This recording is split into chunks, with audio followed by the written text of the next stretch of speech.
बीडमधील गुन्हेगारीच्या घटना घडत असताना आणखी एक संतापजनक घटना समोर आली। बीडच्या आष्टीमध्ये मालकानं ट्रक चालकाला डांबून ठेवून मारहाण केल्याचा प्रकार समोर आला आणि या मारहाणीत चालकाचा दुर्दैवी मृत्यू झाला। मारहाणी प्रकरणी एका संशयिताला पोलिसांनी ताब्यात घेतलं असून पुढील तपास सुरू आहे। दरम्यान या प्रकरणात गुन्हा दाखल करण्याची प्रक्रिया सुरू असल्याची माहिती आष्टी पोलिसांनी दिली आहे। माझं नाव आकाश अण्णा बनसोडे, मी राहणार बोरगाव तालुका भोकरदन, जिल्हा जालना। काय झालं त्यानं? माझा भाऊ इकडे कामाला होता, कुठं? घुमरी पिपरीला कामाला होता। बाबासाहेब क्षीरसागर यांच्याकडे कामाला होता, आष्टी तालुका। आणि त्यांनी 2 दिवसापासून त्याला बांधून मारहाण केली आणि त्यांनी आम्हाला काल कॉल केला की तुमच्या मुलाला घेऊन जा, लवकर या, नाहीतर आम्ही त्याला मारून टाकू, अशी धमकी देत त्यांनी मला कॉल केला। मी तात्काळ लगेच गाडीमध्ये बसलो आणि लगेच इथं कडा पोलीस स्टेशन इथे आलो। आणि इथं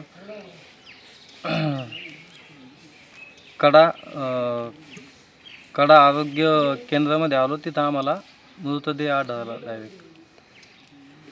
काय मारहाण केलेली का? मारहाण केलेली आहे, बांधून मारलेले आहे आणि अंगावर चट्टे पण आहे, दांड्याने मारलेले आहे आणि खूप वळ आहेत, पाठीवर, हातावर, अंगावर खूप वळ आहेत आणि चांगलंच मारलेलं आहे। दरम्यान या प्रकरणावरून सामाजिक कार्यकर्ते अंजली दमान यांनी संतोष देशमुखांच्या हत्येची पुनरावृत्ती झाल्याचा संशय व्यक्त केला। तर विलास बनसोडे हत्या प्रकरणी पोलिसांनी आरोपीला अटक केल्याचं भाजप आमदार सुरेश धस यांनी सांगितलं। संतोष देशमुखचं पुन्हा रिपीट आता इथे झालेलं दिसतंय आपल्याला।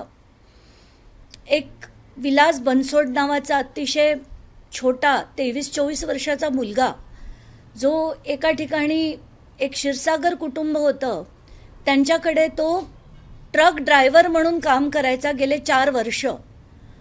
आणि ह्या मुलाला 2 दिवस झाले तो गायब होता आणि त्याला मारून त्याचा मृतदेह तिकडे एका रुग्णालयात टाकून ती माणसं गायब झाली आणि घरच्यांना कळवण्यात आलं की त्याला तिथून घेऊन जा म्हणून। आणि हे सगळं बघून काय बोलावं तेच काही कळत नाहीये। त्याच्यावरती पटकन आता गुन्हा दाखल होईल। तो मुलगा बुलढाणा जिल्ह्यातला आहे, ते नोकरीला म्हणून यांच्याकडे होता, मारहाण केली तर त्याच्यामध्ये त्याला जेलमध्ये जाईल। आणि मला वाटतं तो आरोपी उचलला सुद्धा। रात्री घटना घडली, आरोपी मी स्वतः तातडीनं पोलिसांना सांगितलं होतं की आरोपीला उचला, लगेच अटक करा, तर लगेच अटक केलाय। त्यात एकच आरोपी आहे का आणखी कोणी आहे हे पण त्या ठिकाणी तपासायचं सांगण्यात आलं। एबीपी माझा, उघडा डोळे बघा नीट।